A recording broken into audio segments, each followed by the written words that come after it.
Bonjour tout le monde. Aujourd'hui, nous allons voir comment il est nécessaire d'être flexible dans une relation amoureuse.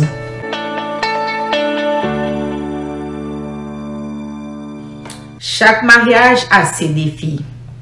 Nous sommes toujours dans la série La femme du médecin parle. Les partenaires des médecins sont confrontés à plusieurs défis. Le plus courant est lié aux horaires. La vie médicale n'est pas flexible. Non, pas du tout.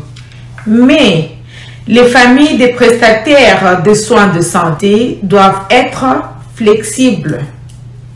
Laissez-moi vous expliquer.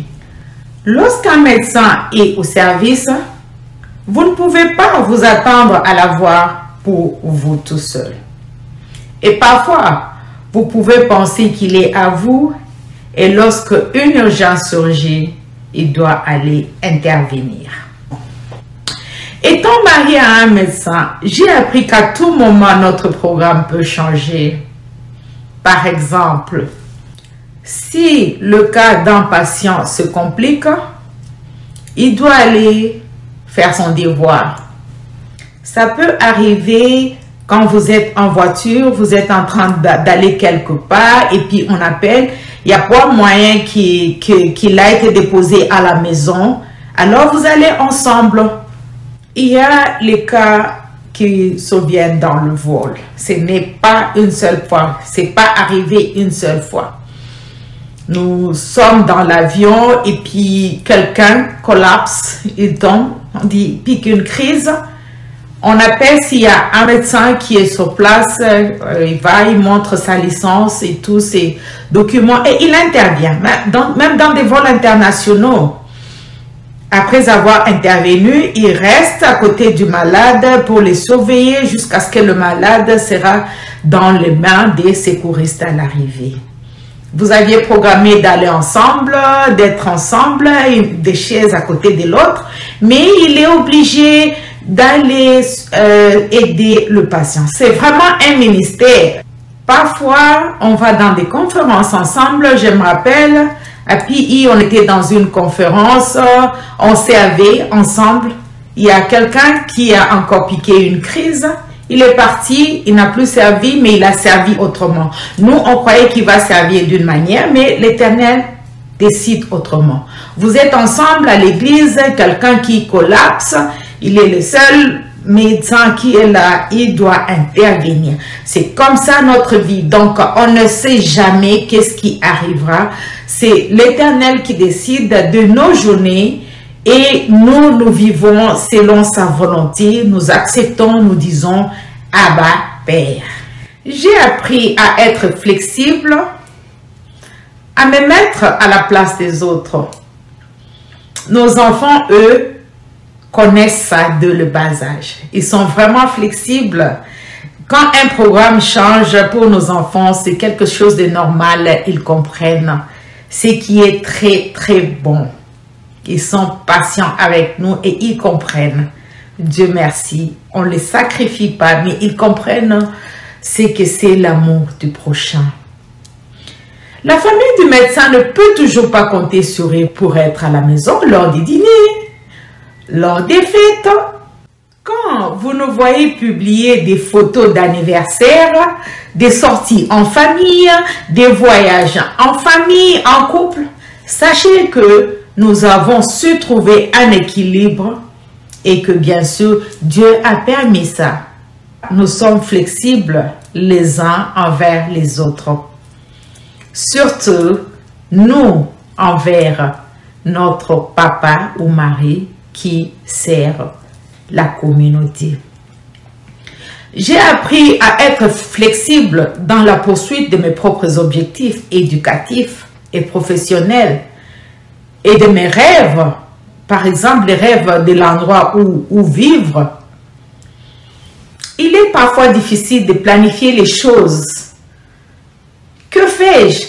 Je propose, on étudie la faisabilité, on discute, on prie et puis le reste suit.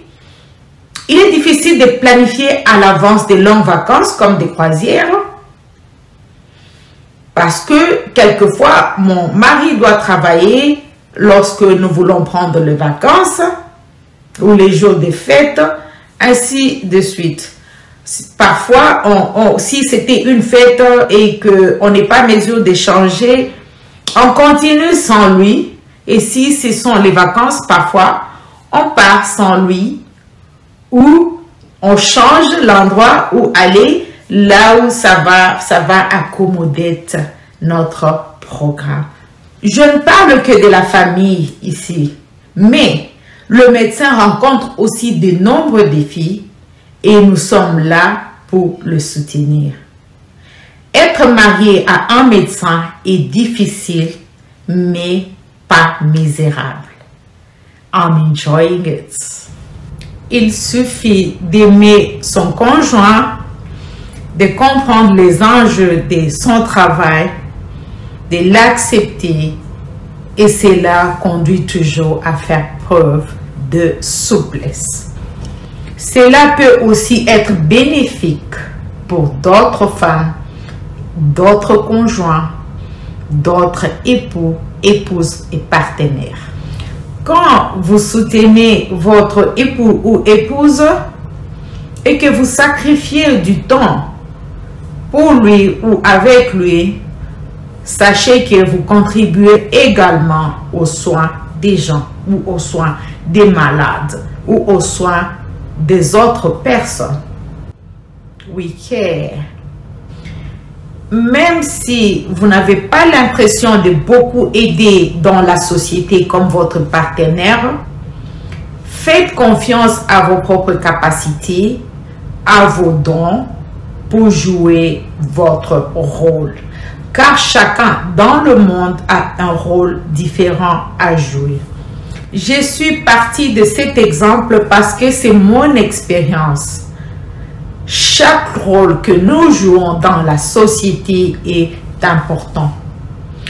Puisque la vie ne se déroule pas toujours comme prévu, restons concentrés sur les choses positives de nos vies et faisons notre mieux pour maintenir nos relations solides, même lorsque les choses se compliquent. Quand la situation change, quand la situation n'est pas comme on l'a prévu. Écoutez, notre attitude face à l'imprévu compte beaucoup plus que les situations imprévues. Et c'est cette attitude qui nous aidera à vivre une vie heureuse et satisfaisante. C'était mon message d'aujourd'hui. Merci pour tout et n'oubliez pas de vous abonner sur cette chaîne. Que Dieu solidifie votre amour. Maman Rosa vous aime. We care. Bye bye.